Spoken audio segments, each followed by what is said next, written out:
Sorry, Captain Picard.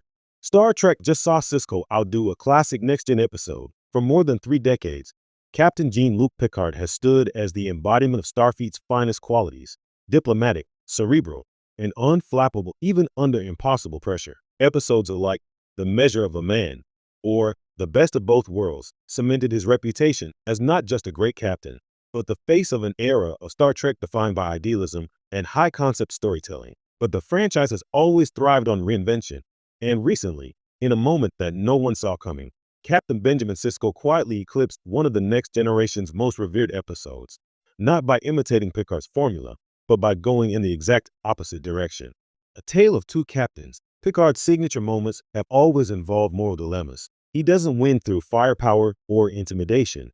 He wins through reason, persuasion, and empathy. When faced with an impossible choice, Picard finds a third option, one that reaffirms Federation principles and leaves viewers uplifted. It's a storytelling style perfectly suited to TNG's utopian optimism. Sisko, however, hails from a different lineage of Star Trek captains.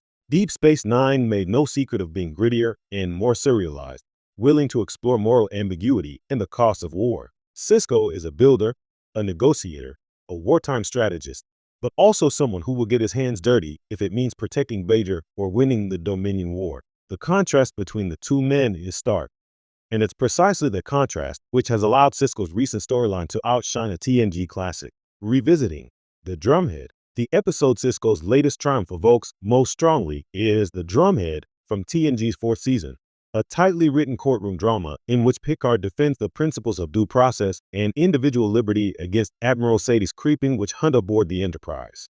It's a quintessential Trek parable about justice under pressure, and Picard's famous speech about the first link of the chain that forges tyranny remains one of Patrick Stewart's defining monologues. But as beloved as The Drumhead is, it remains very much a product of its time. The threat is mostly internal.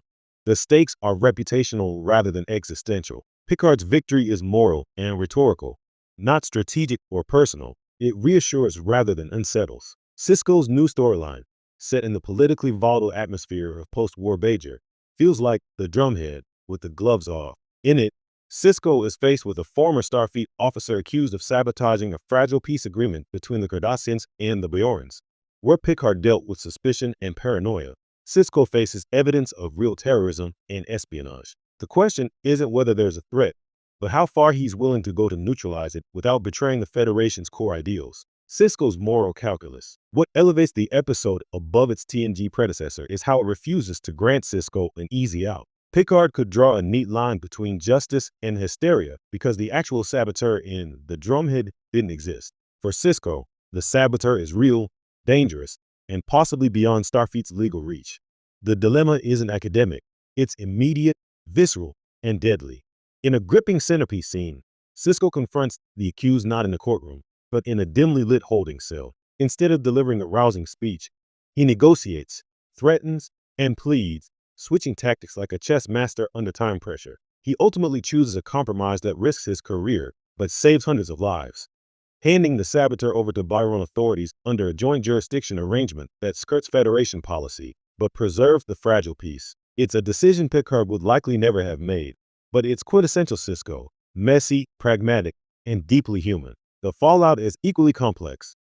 Bajorans cheer him as a hero, Starfleet brass reprimands him, and Sisko himself wonders aloud whether he's crossed a line he can't uncross. Why it resonates now. Part of what makes this episode so powerful is how much it speaks to contemporary concerns. Where The Drumhead reflected Cold War-era fears of loyalty tests and MC Carthyism, Sisko's moral quandary reflects a world grappling with terrorism, fragile alliances, and the tension between security and liberty. The writers don't provide a pat answer.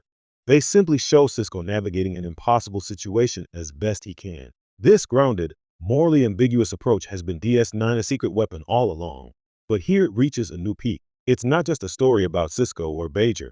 It's a story about what happens when utopian principles meet harsh reality, and how leadership means not just knowing the right thing, but choosing the least wrong thing when no good options remain. A new benchmark for Star Trek storytelling. What's most striking is that the episode still feels like Star Trek. Sisko may bend the rules, but he does so out of a deep commitment to the Federation's ideals, not cynicism. The show isn't abandoning morality for grittiness. It's interrogating what morality looks like under fire. In doing so, It achieves something rare, a Star Trek story that honors the franchise's hopeful spirit while acknowledging the complexities of real leadership.